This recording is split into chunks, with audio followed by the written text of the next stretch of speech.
Elias Ward stopped existing the night they stole his name. 23 years on Charleston streets taught him that invisibility becomes a second skin, that hunger carves out spaces where memory used to live, that men in tailored suits look through bodies like his, as if staring at fog.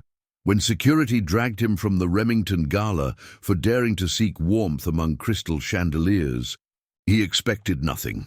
Another eviction from a world that had already evicted him at birth. But Duke Alistair Remington heard the surname shouted across marble floors and froze with the particular terror of men whose fortunes rest on buried truths. Some ghosts refuse to stay forgotten. Subscribe to witness the bloodline return. Elias Ward moved through the Charleston evening like a shadow that had learned to walk, his presence registered only as an absence, a space where respectable vision chose not to linger. The October air carried the mingled scent of magnolia blossoms and salt from the harbor. But for him, it carried something else, the particular coldness that settles into bones when shelter becomes a memory rather than a certainty. His coat, once a respectable garment of charcoal wool, now hung in tatters that spoke of 23 winters endured rather than survived. Each thread a testament to nights when fabric became the only barrier between flesh and the indifferent kiss of concrete. He had learned to measure time not in hours or days, but in the intervals between meals found in dumpsters, behind restaurants where chefs threw away more food than he had eaten in months, in the rotation of library hours, where he could sit unnoticed among books he no longer had the concentration to read, in the shifting territories of other homeless men who guarded their corners with the fierce propriety of landowners protecting estates. The city knew him only as a shape that needed moving along, a problem that solved itself by disappearing into alleys when police cruisers rolled past, with their searchlights cutting through the dark like accusations. His face had become a study in erasure, the hollow beneath his cheekbones deep enough to cradle shadows, his eyes carrying that particular distance that comes from witnessing your own irrelevance, repeated in every passing glance. His beard grown wild not from fashion, but from the simple impossibility of maintaining the small dignities that separate the housed from the houseless. The Remington Gala occupied the historic Beaumont estate on the corner of Trad and Lagar, a building that had watched Charleston transform through centuries with the serene indifference of structures that know their permanence exceeds any single human life. Elias had passed this building countless times in his wanderings, had seen it lit for weddings and fundraisers, had watched valets in crisp uniforms help women in gowns, worth more than he had earned in the last decade of his previous life, step from town cars whose engines purred with the confidence of machinery that never doubted its next refueling. Tonight, the building blazed with particular brilliance, every window glowing warm gold against the deepening twilight. The front entrance framed by arrangements of white roses so perfect they seemed artificial in their symmetry. A banner stretched across the portico announced the evening's noble purpose in letters of forest green and gold. An evening for Charleston's forgotten, benefiting homeless outreach initiatives. The irony would have been crushing if Elias still possessed the energy for outrage, but 23 years of systematic dehumanization had taught him that the wealthy often built their moral monuments on the backs of those they claimed to help, that charity galas served primarily to let the comfortable feel generous while changing nothing about the systems that created the need for charity in the first place. He had not intended to approach the building, had merely been passing on his way to the overpass where he had claimed a sleeping spot away from the wind, but something in the warmth spilling from those windows pulled at him with the force of a half-remembered dream. He stood across the street for longer than he could measure, watching the guests arrive in their careful elegance, the women moving with the particular grace of those who had never questioned whether they deserved to occupy space, the men carrying themselves with spines straightened by the certainty of their own importance. They air-kissed and laughed with the effortless intimacy of people who belonged to the same exclusive understanding of how the world should operate, who had attended the same schools and joined the same clubs and married within the same narrow circles until their entire universe became a hall of mirrors, reflecting only their own assumptions back at them. A string quartet played something classical and soothing near the entrance, the music drifting across the street to where Elias stood like a message from a country whose language he had once spoken but could no longer quite remember. He recognized some of the faces from newspaper society pages he had glimpsed in library reading rooms, the mayor's wife with her helmet of silver hair, the CEO of the regional hospital network whose expansion had displaced 3 homeless encampments without comment, the judges and lawyers and philanthropists whose photographs appeared regularly beside articles celebrating their civic contributions. None of them looked in his direction, which was perhaps the most familiar thing about the evening, the practiced blindness of the privileged. The way they had trained themselves to edit reality until it contained only what they wished to see. The cold had worked its way beneath his ribs by the time he made the decision that would fracture the carefully maintained boundary between his world and theirs. He did not tell himself he was going inside seeking warmth or food, though both called to him with the intensity of physical pain. Instead, some stubborn fragment of his former self, the man he had been before the cascade of disasters that had left him with nothing, insisted that he had as much right as anyone to stand in a building dedicated to helping people exactly like him. The thought was bitter and sharp. A piece of glass he turned over in his mind as he crossed the street, with steps that had forgotten how to move with confidence. The valets near the entrance tracked his approach with narrowing eyes, their bodies tensing with the particular readiness of men paid to maintain invisible barriers. One of them, young and pink-cheeked beneath his uniform cap, took a step forward, with his hand raised in a gesture that managed to be both polite and absolute. "Sir, I'm afraid this is a private event," he said, his voice carefully neutral. The "sir," a formality emptied of any actual respect. Elias looked at him with eyes that had seen this scene play out in 1,000 variations, the small rejections that accumulated until they formed the architecture of exclusion. "The banner says it's for helping the homeless," he said, his voice rough from disuse and from too many nights breathing cold air. "I'm homeless." The valet's face performed a complicated series of adjustments, cycling through discomfort and distaste before settling into professional firmness. "The event is raising funds for homeless services," he explained, with the patience of someone addressing a child or a very stupid animal. "It's not an open shelter. The tickets are $500 per person." He delivered this information as if it settled the matter completely, as if the universe itself had organized into a natural hierarchy where some people bought tickets to charity galas and others provided the distant suffering that justified those tickets. Elias felt something shift inside him, some last restraint snapping with the soft sound of a thread giving way under too much tension. He had spent 23 years accepting every eviction, every rejection, every casual cruelty with the resigned patience of someone who had internalized the message that his wants and needs and basic humanity mattered less than the comfort of people like this valet. But tonight, with the warmth spilling from the doorway and the banner mocking him with its promise of care for people exactly like him, while the reality involved barriers and price tags and the blank-faced enforcement of invisible rules, he could not make himself turn away.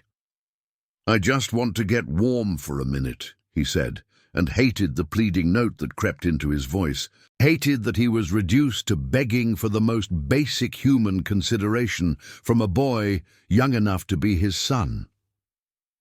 The valet's expression hardened into something that was no longer even pretending at courtesy. He turned and spoke quickly into the radio clipped to his shoulder, and Elias knew with the certainty of long experience that the simple request for warmth had just been reframed as a security threat. Two security guards materialized from inside the building with the swift efficiency of men who had been trained to deal with problems like him.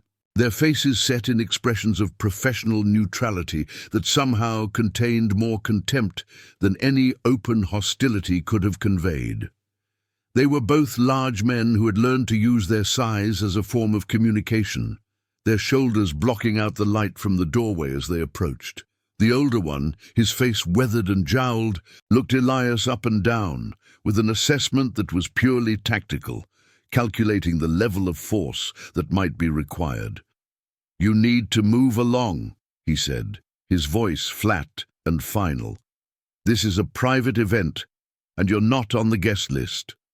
Elias stood his ground, though every instinct screamed at him to flee, to return to the safer invisibility of the streets, where at least the rejection came, without this theatrical pretense of order and propriety.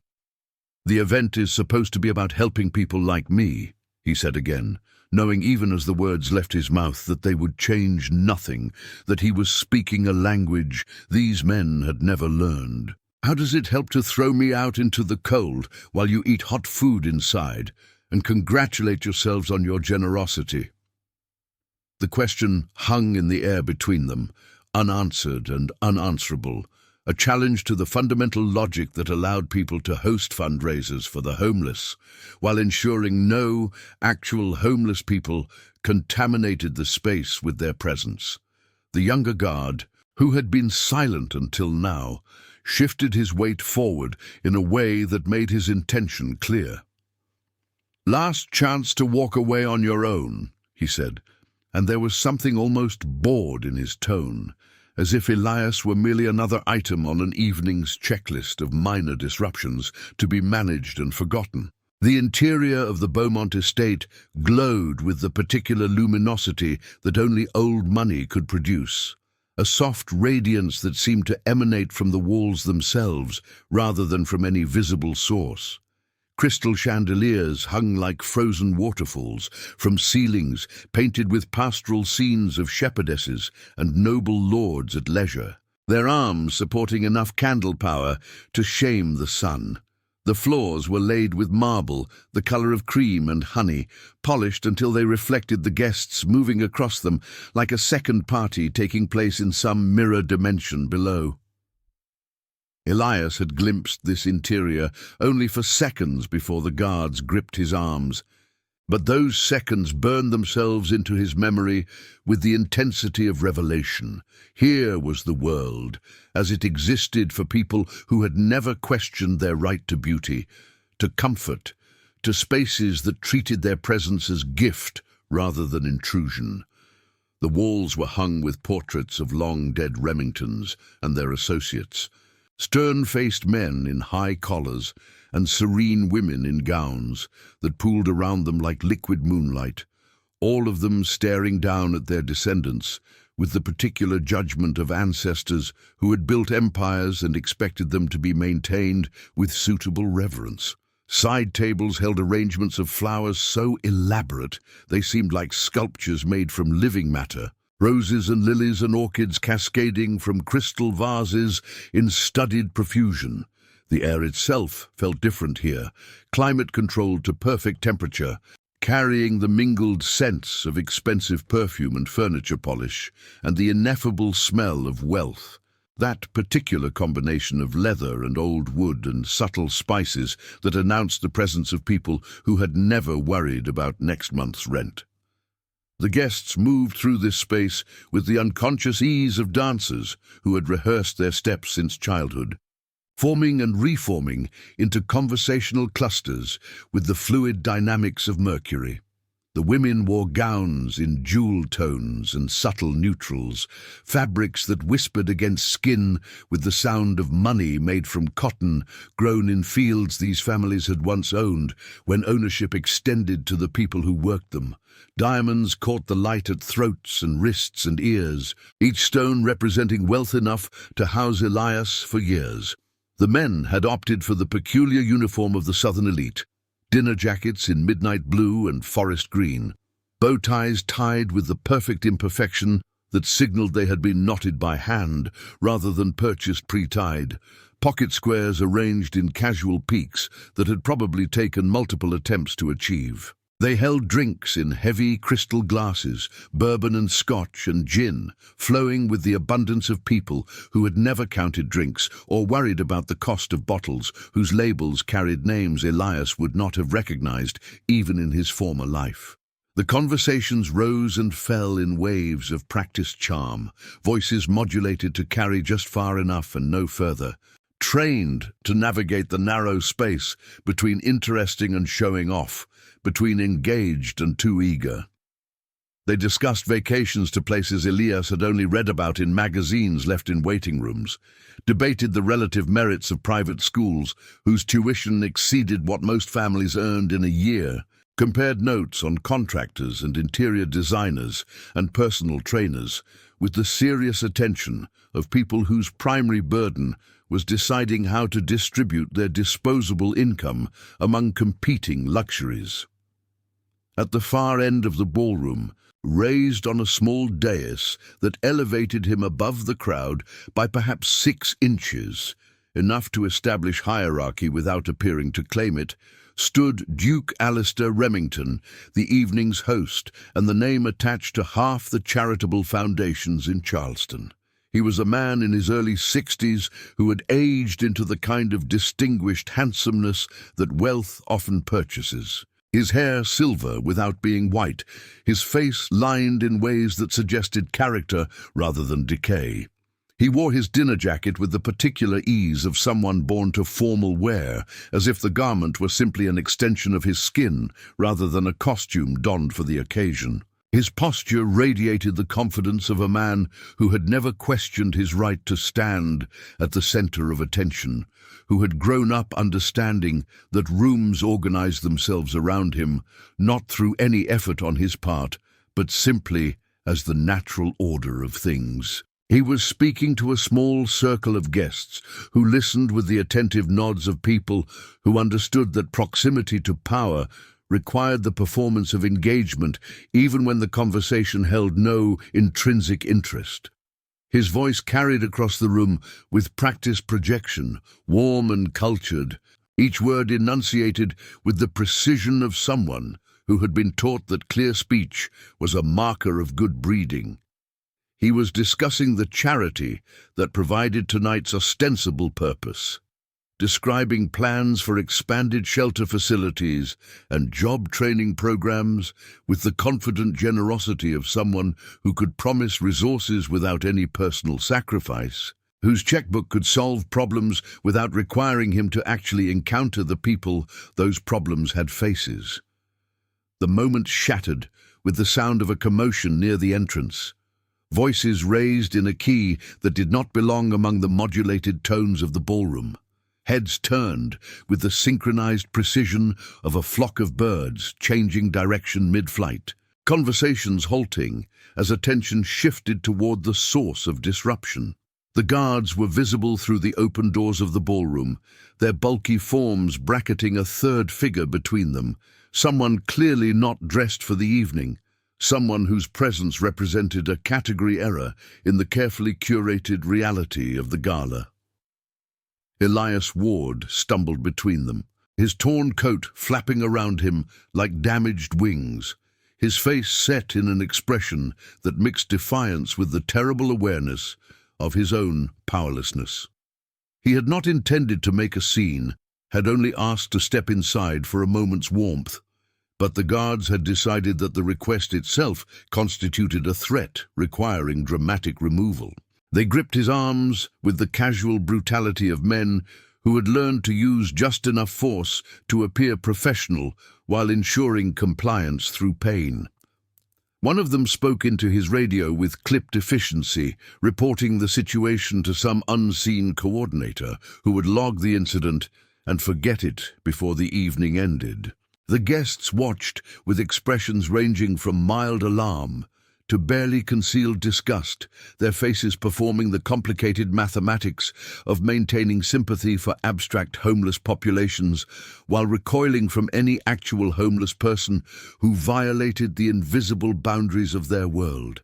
"Get him out of here," someone said from the crowd, a woman's voice sharp with offense, as if Elias's presence represented a personal insult rather than a human being seeking shelter on a cold October night. "This is completely inappropriate." Others murmured agreement, their discomfort spreading through the room like ripples across disturbed water. They had paid their tickets to feel generous, to participate in the comfortable fiction that attending a party could somehow address the massive systemic failures that created homelessness in the first place, but they had not signed up to actually encounter anyone who might remind them of the reality behind their charitable impulses. A few guests turned away entirely, resuming their conversations with the determined focus of people pretending that nothing unusual was happening, that the scene unfolding near the entrance existed in some separate dimension that need not concern them. The musicians, who had paused when the disruption began, took their cue and resumed playing, the strings swelling into something that sounded simultaneously mournful and determinedly cheerful. On the dais, Duke Remington had frozen mid-sentence, his attention locked on the figure being hauled toward the exit. His expression was difficult to read from across the room, some combination of irritation at the interruption and the performative concern appropriate for a charitable evening. He made a small gesture toward the security team, a subtle wave that might have been encouragement to handle the situation quickly or might have been something else entirely, something more complicated that would only become clear later. The older guard tightened his grip on Elias's arm and leaned close to speak directly into his ear, his voice low enough that only Elias could hear, but loud enough to carry the full weight of threat. "You're going to walk out of here quietly, or we're going to carry you out in a way you won't enjoy. Your choice, friend." The word "friend" carried enough venom to kill, a verbal slap wrapped in the mockery of courtesy. Elias tried to pull his arm free and failed, the guard's fingers digging into muscle already sore from too many cold nights spent sleeping on hard surfaces. He opened his mouth to speak, to protest, to demand at minimum the basic dignity of being heard, but the younger guard clamped a hand over his elbow and twisted just enough to send pain shooting up his arm. They began moving him toward the door, with the practiced efficiency of men who had removed dozens of unwanted bodies from spaces where they did not belong, their movements coordinated and inexorable. Elias felt the moment slipping away from him, felt himself being reduced once again to a problem to be solved rather than a person to be acknowledged. The faces watching his removal blurred into a single expression of collective rejection, each individual guest a voice in a chorus that had already decided he did not deserve to be seen. And then, in a moment of desperate clarity, he remembered that he still possessed the one thing they could not take from him, his name. "My name is Elias Ward," he shouted, his voice cracking with the effort, carrying across the marble floors and up toward the painted ceilings. "Elias Ward, do you hear me? I have a name." The security guards jerked him harder, trying to silence him, but he had found something he thought he had lost years ago, the absolute refusal to disappear quietly. The door closed behind Elias with a sound that felt final, a heavy thud of wood against frame that severed him from the warmth and light as cleanly as a blade. The guards released him on the top step of the portico, their hands withdrawing with synchronized precision that suggested they had done this countless times before, each eviction leaving no more impression than erasing a mark from a whiteboard. He stumbled forward, his legs betraying him after the adrenaline of confrontation drained away, catching himself against one of the stone columns that flanked the entrance. The marble was cold enough to burn his palm through the thin barrier of his skin, cold enough to remind him that October in Charleston still carried the memory of winter waiting just beyond the horizon. Behind him, he could hear the muted sounds of the Gala resuming its rhythm, the string quartet swelling into something that might have been Vivaldi, the conversations picking up where they had paused, the whole elaborate machinery of wealth and privilege continuing to turn as if he had never existed at all. The banner proclaiming the evening's charitable purpose flapped in the breeze above his head, the fabric making a sound like mocking laughter. He stayed there for a moment, leaning against the column, trying to recover some measure of equilibrium while his breath came in ragged gasps that had less to do with physical exertion and more to do with the accumulated weight of humiliation. The street had changed in the minutes he had been inside, the evening deepening into true night, the sky overhead shifting from twilight purple to the flat black of urban darkness where light pollution erased the stars. Street lamps cast pools of amber light at regular intervals, creating a corridor of illumination that made the shadows between them seem deeper by contrast. A few cars passed with the unhurried pace of vehicles in a historic district where speed limits were suggestions, and the primary purpose of driving was to be seen driving, their headlights sweeping across Elias's form where he stood on the steps before moving on without slowing. The cold had teeth now, working its way through the holes in his coat and finding the places where his body heat leaked away fastest. His neck, his wrists, the small of his back where the fabric had worn completely through to expose skin. He pulled the coat tighter around himself in a gesture that had long since become automatic, knowing it would make no real difference, but unable to stop performing the small rituals of self-preservation even when they had stopped being effective.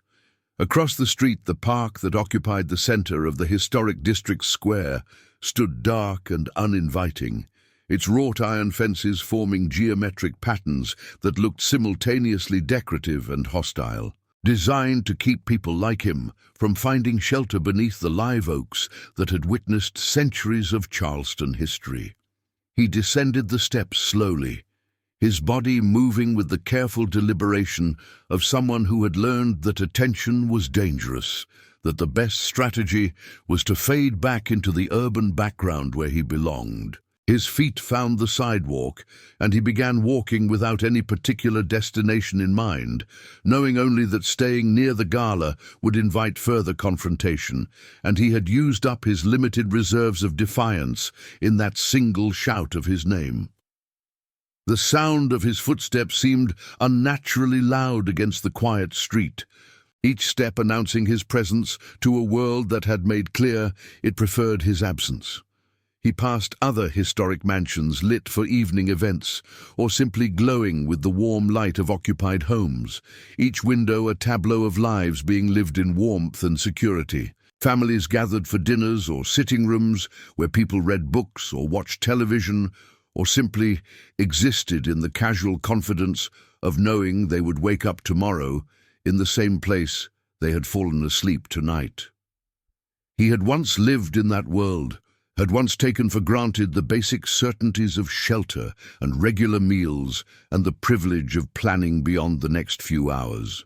But that life belonged to a different person, someone he could barely remember through the fog of intervening years spent learning the brutal arithmetic of survival. The memory of the Gala burned in his chest with the particular pain of salt rubbed into fresh wounds, not because the rejection had been unexpected, but because the cruel irony of being thrown out of an event supposedly dedicated to helping people like him felt like the universe itself had decided to participate in his humiliation. He replayed the moment over and over, seeing again the faces of the guests, watching his removal with expressions that managed to combine pity and disgust in equal measure. Hearing again the security guard's words, treating him like a problem to be managed rather than a human being deserving of basic respect. The worst part was not the physical removal, but the absolute certainty in everyone's eyes that they were right to exclude him, that his presence represented a violation of natural order rather than an indictment of the systems that created such vast distances between the housed and the houseless. They had reduced him to a category: homeless, vagrant, problem. And once that reduction was complete, everything that followed became justified by the simple fact of his existence outside acceptable boundaries. He wondered if any of them had heard him shout his name, if any single person in that gilded ballroom had registered that the body being dragged toward the exit possessed something as fundamental as a name, as a history, as an identity that extended beyond the role they had assigned him in their morality play. The streets of Charleston's historic district gave way to commercial blocks where closed storefronts displayed goods he could no longer imagine purchasing, clothing and housewares and books and specialty foods that existed in a price range so disconnected from his reality that they might as well have been items from fantasy novels. He paused outside a restaurant where through the windows he could see diners bent over plates of food that steamed in the warm interior light, their faces animated with conversation and laughter, performing the casual miracle of people who knew where their next meal was coming from, and the meal after that, and the meal after that, stretching forward into a future that felt guaranteed rather than provisional. His stomach cramped with a hunger that went beyond the physical, a hunger for normalcy and connection and the simple dignity of sitting at a table and being served food on clean plates by people who looked at you and saw a customer rather than a nuisance. He had long ago learned not to look too long at scenes like this, had trained himself to avert his eyes before the wanting became unbearable, but tonight something in him refused to look away. Insisted on witnessing exactly what he had been excluded from, what the invisible architecture of class and circumstance had placed forever beyond his reach. A waiter moved between the tables with practiced grace, his posture suggesting pride in his work, in his role as facilitator of other people's comfort and pleasure, and Elias felt a stab of envy so intense it was almost physical. The overpass, where he had claimed a sleeping spot, waited several blocks away, accessible through a route that took him past the medical district and through a section of downtown that had been left behind by the city's tourist-driven development, where empty lots and closed businesses outnumbered the renovated spaces.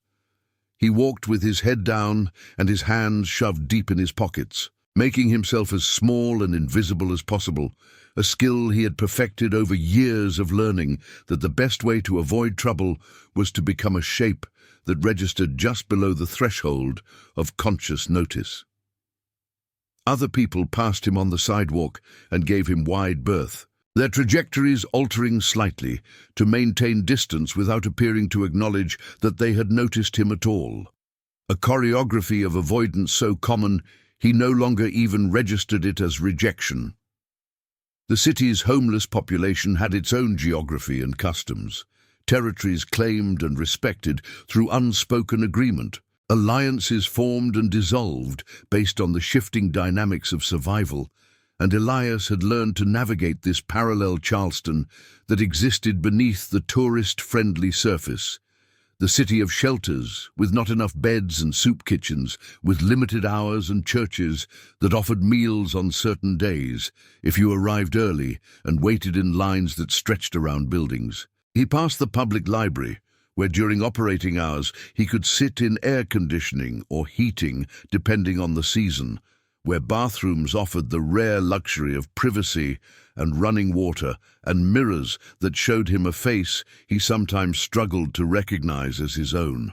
The building was dark now, closed for the evening, its steps occupied by two other homeless men who had claimed the space for the night, their sleeping bags and cardboard already arranged in configurations that would offer maximum protection from wind and minimum visibility to police patrols. Duke Alistair Remington stood at the center of his carefully orchestrated evening and felt the world tilt beneath his polished shoes with the nauseating certainty of a man who had just glimpsed an abyss opening in ground he had believed absolutely solid. The name had cut through the ballroom's ambient noise like a blade through silk. Two words that should have meant nothing, that should have slipped past his awareness without leaving any impression, but instead they detonated in his consciousness with the force of recognition he had spent decades trying to ensure would never come. Elias Ward.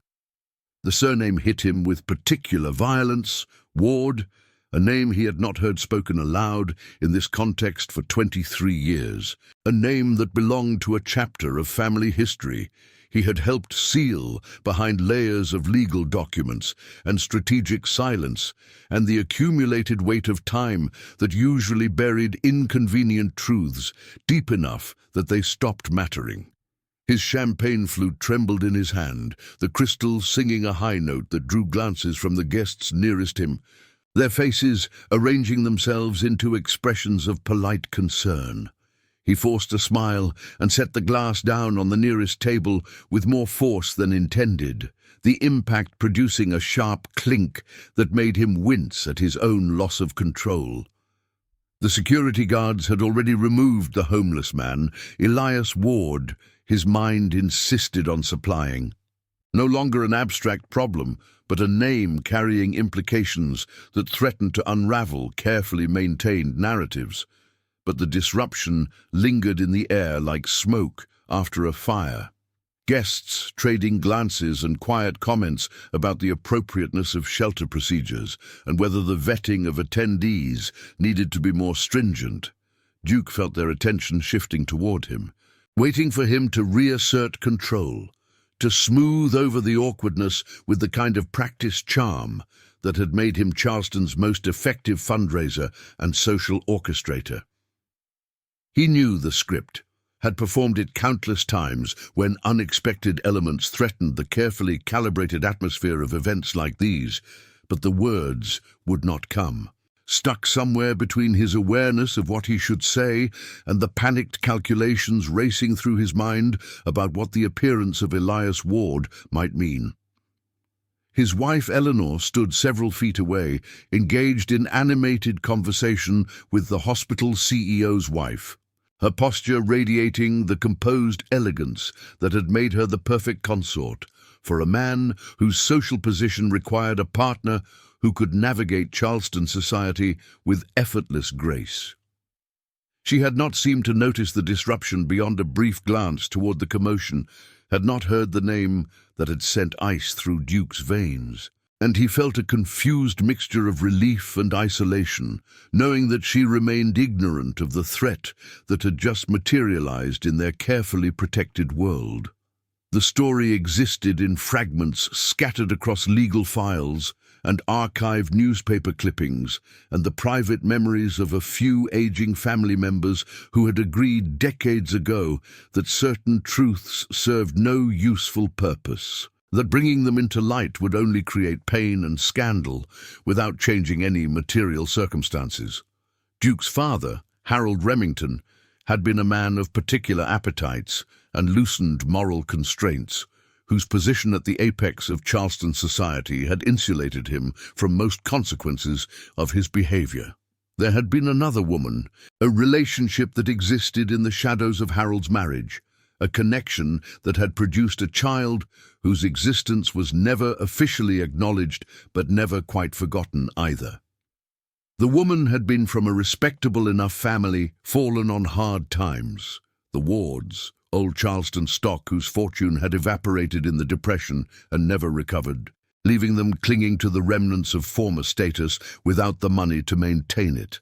Harold had helped her financially during the years of their involvement, discreet payments made through lawyers and labeled as charitable contributions, but when the child was born, he had made clear through intermediaries that recognition was impossible, that the boy would have to make his way in the world without the protection of the Remington name or fortune.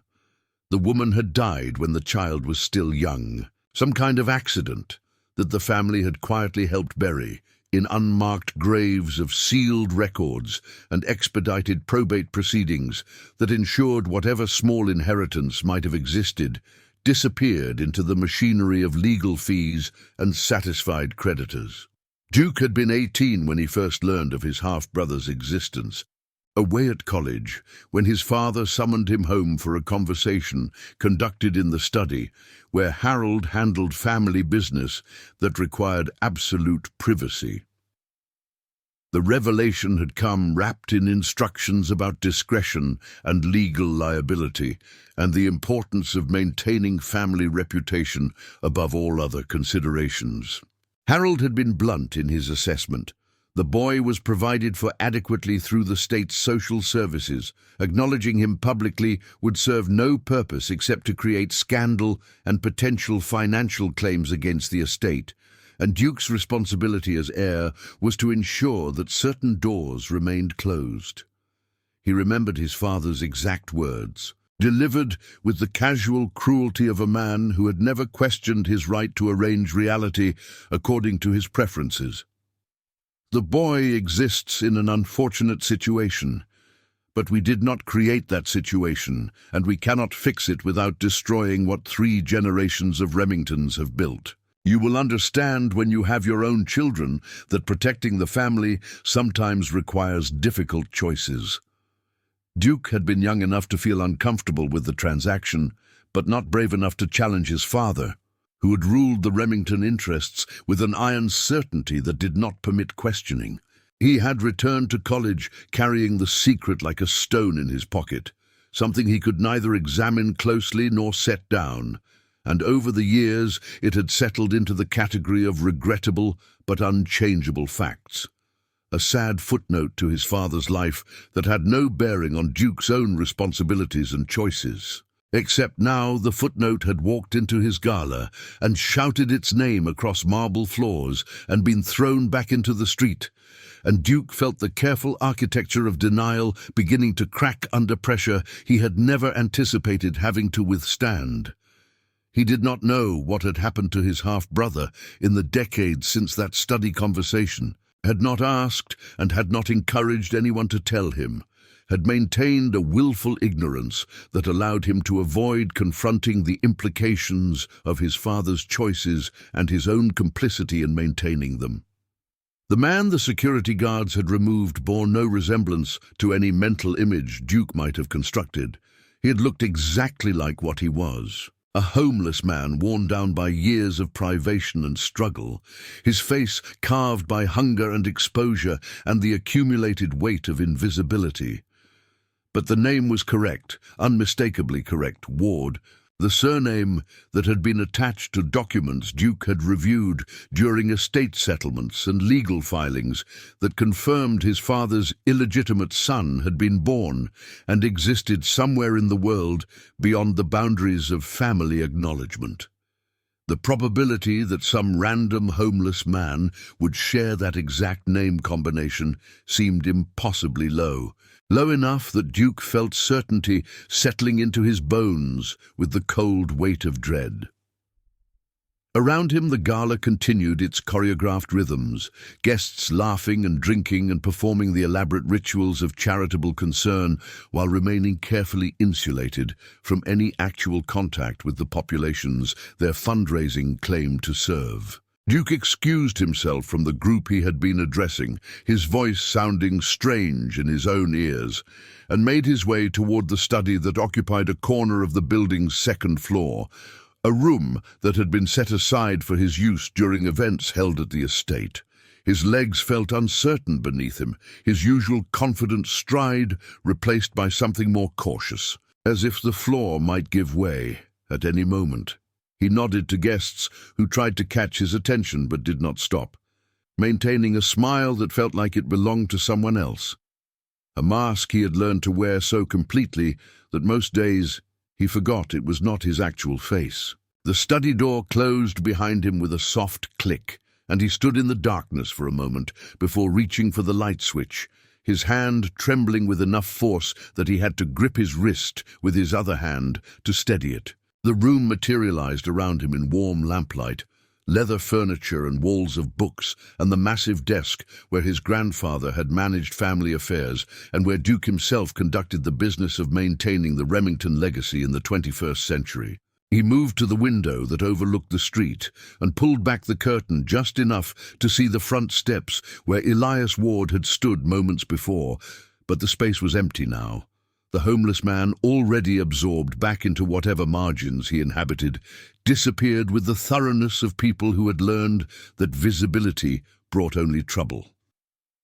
The historical record, for those with access to look, contained fragments of a story that Charleston society had decided decades ago was better left unexamined.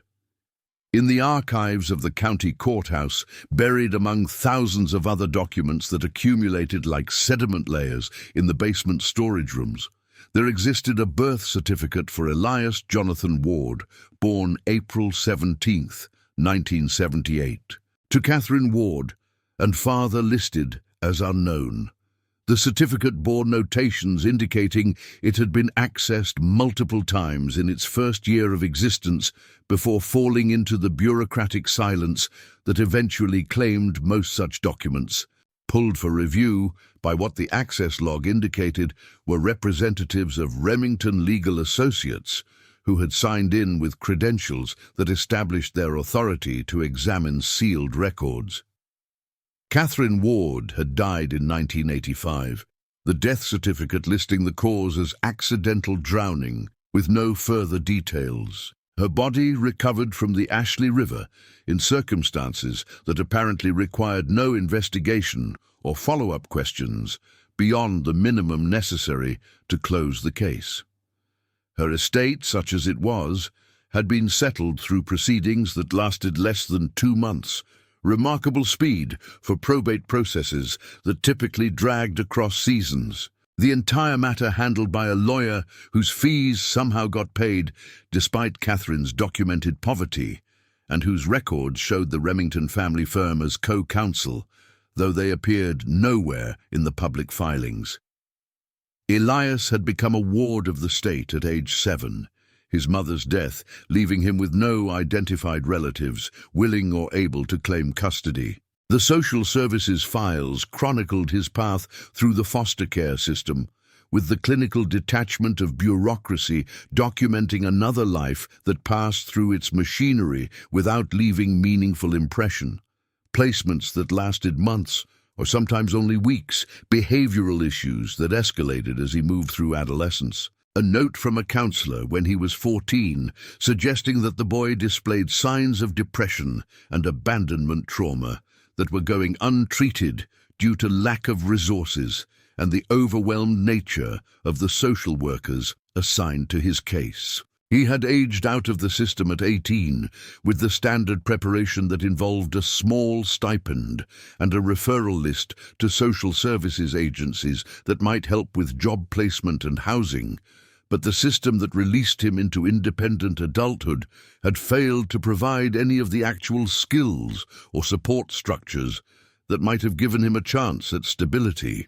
The last official record before his descent into homelessness was a brief enrollment at the community college, where he had attempted 1 semester of classes while working night shifts at a warehouse. The transcript showing withdrawals across the board, mid-semester, with a note indicating financial difficulties and no forwarding address for future correspondence. Somewhere in those lost years between 18 and 24, the details blurred into the general narrative of how people fell through every safety net that society claimed to have erected. Employment that paid too little to cover rent and utilities and food simultaneously. Medical issues that became cascading crises without health insurance. The particular vulnerability of young men without family connections, who had no one to call when rent came due and paychecks had not stretched far enough.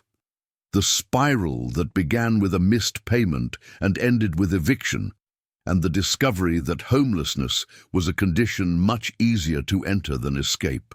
The shelters had records of Elias Ward starting around 2001, sporadic stays interspersed with long absences that probably represented time spent on the streets or in places that did not keep official documentation. The notes in his file painted a picture that social workers had seen countless times. A young man dealing with untreated mental health issues, possibly PTSD from childhood trauma. struggling with the basic tasks of maintaining stability when every system designed to help required navigating bureaucratic mazes that assumed a level of executive function and emotional resilience that people in crisis typically lacked.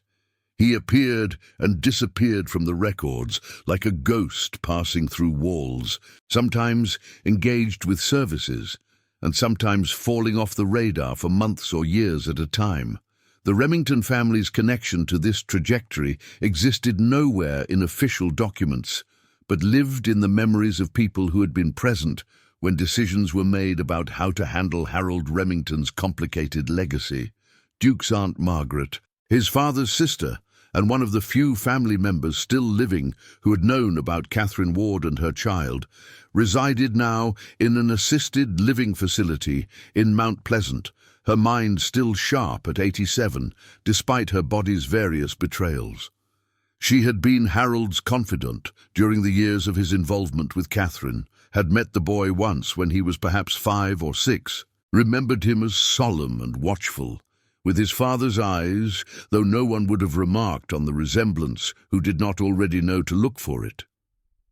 Margaret had objected to Harold's refusal to provide for the child beyond the bare minimum that would prevent scandal, had argued that a trust fund could have been established without requiring public acknowledgement, that condemning a child to poverty for the sin of illegitimate birth represented a moral failure that would haunt the family in ways they could not predict. Harold had overruled her objections with the paternalistic certainty that had characterized his approach to all family matters, insisting that maintaining the family's position required difficult choices, and that Margaret's soft-hearted instincts, however admirable, could not be allowed to compromise the Remington legacy. When Catherine died, Margaret had pushed again for some kind of intervention, suggesting that the family had a moral obligation to ensure Harold's biological son received care beyond what the state system would provide. She had been in her 40s then, unmarried and focused on her own career in historic preservation, and she had offered to take custody of the boy herself if Harold was unwilling to acknowledge him publicly. The offer had been rejected not just by Harold, but by the family lawyers who explained in careful detail why assuming custody would create the exact kind of legal recognition they had spent years avoiding, why it would open doors to inheritance claims and public questions that could not be answered without massive damage to the family's reputation. Margaret had been furious enough to threaten breaking with the family entirely, but in the end, the pressure of family loyalty and the legal complexities had worn down her resistance. She had settled for extracting a promise that the family would ensure the boy's path through foster care was monitored, and that intervention would occur if he faced genuine danger or abuse. A promise that apparently got fulfilled in the most minimal sense through periodic check-ins by lawyers who confirmed the child was placed and alive and required no emergency intervention.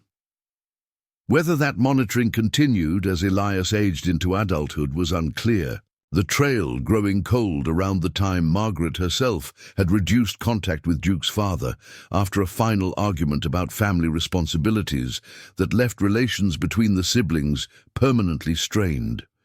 Duke had driven out to see his aunt only twice in the past decade, obligatory visits motivated more by guilt than genuine connection. But now he felt the urgent need to speak with someone who had known about Elias Ward from the beginning, who might be able to confirm or deny whether the homeless man thrown from his Gala could actually be his half-brother. The assisted living facility occupied a renovated plantation house that had been tastefully converted into luxury elder care, the kind of place where rooms cost more per month than most people's mortgages, and where the staff maintained the fiction that residents were living in a high-end hotel, rather than waiting in varying degrees of comfort for the inevitable conclusion of their stories. Margaret's rooms overlooked the Cooper River, the view carefully maintained to provide the illusion of peace and timelessness, even as the world beyond the manicured grounds continued its relentless transformation. Duke found her in the sitting room she shared with several other residents, her wheelchair positioned near the window where afternoon light painted her white hair into something resembling a halo, an irony she would probably have appreciated. She looked up as he approached, and her expression shifted through surprise into something more complex, a knowing look that suggested she had been expecting this conversation eventually and was almost relieved it had finally arrived. Margaret Remington studied her nephew's face with the practiced assessment of someone who had spent 8 decades learning to read the subtle tells that revealed what people were actually thinking beneath their polished surfaces. Duke stood before her with his shoulders tight and his hands clasped behind his back in a posture that suggested a schoolboy called before a headmistress. All his usual confidence stripped away by whatever had driven him to her door without warning or preamble. She had not seen him this unsettled since he was 19 and had come to tell her about his father's death, that same mixture of fear and guilt written across features that had aged into their mature form but still carried traces of the uncertain young man who had once sought her guidance. "You look like you've seen a ghost, Alistair," she said, her voice carrying the rasp that came from age, but retaining the sharp clarity that announced her mind remained undimmed. "Though I suspect the ghost has a name, and I suspect I know what name that might be." She gestured toward the chair opposite her own, with a hand marked by liver spots and prominent veins, inviting him to sit, to confess, to finally acknowledge the family secret that had poisoned 3 generations with its toxic combination of shame and willful blindness. Duke sank into the offered chair with none of his usual grace, his body folding in on itself as if carrying weight that had suddenly become too much to bear upright. "A homeless man was removed from the gala tonight," he began, his voice carefully controlled, but edged with something that might have been panic. "Security dragged him out for trying to come inside, but before they got him through the door, he shouted his name." He paused, watching his aunt's face for reaction, and found what he was looking for in the slight tightening around her eyes, the way her lips pressed together in a line that suggested she had been dreading this moment as much as anticipating it. "Elias Ward, Margaret." He shouted that his name was Elias Ward, "and I need you to tell me if that's actually possible. If my father's illegitimate son could have ended up homeless in Charleston, living on the streets while we've been hosting charity galas supposedly to help people exactly like him." The words came faster now, tumbling over each other with the momentum of confession too long delayed. "Because if that's true, if we've been stepping over my half-brother for years while congratulating ourselves on our generosity, then everything we've built our reputation on is a lie. And I need to know how to—" He stopped, unable to finish the sentence, unable to articulate what exactly he needed to know how to do. Margaret was silent for a long moment, her gaze drifting toward the window where the river moved with the tidal currents that had shaped Charleston's geography for millennia. When she spoke, her voice carried the weight of history she had carried alone for too long, the burden of being the only person willing to remember what everyone else had agreed to forget. "Your father made many choices I disagreed with, Alistair. But the way he handled Catherine Ward and that child represented something worse than bad judgment. It was moral cowardice dressed up as family responsibility." She turned back to face him, her eyes holding his with an intensity that made him want to look away, but prevented him from doing so. "Yes, Elias Ward is your half-brother. Harold's son, born to a woman he loved in his own limited way, but refused to honor with acknowledgement or support beyond the bare minimum required to keep scandal at bay.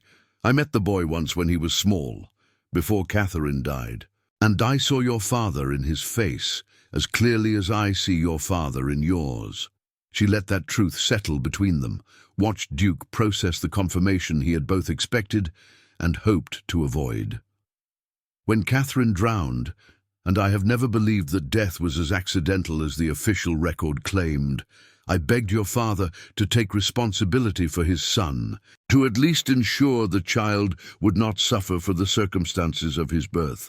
But Harold was more concerned with protecting the family name than protecting his own blood, and by the time he died, the boy had already disappeared into the foster system where we lost track of him. "There's a box," Margaret continued, her voice taking on the quality of someone revealing information she had protected for decades, waiting for the right moment or the right person to pass it along to. "In the climate-controlled storage unit, where your father kept his personal papers, separate from the estate files your lawyers have access to. Unit 347 at the secure store facility on Meeting Street. I have the key and the access codes written down in my desk drawer. And you're going to need both, because what's in that box represents the complete documentation of your father's relationship with Catherine Ward and his financial dealings regarding their son."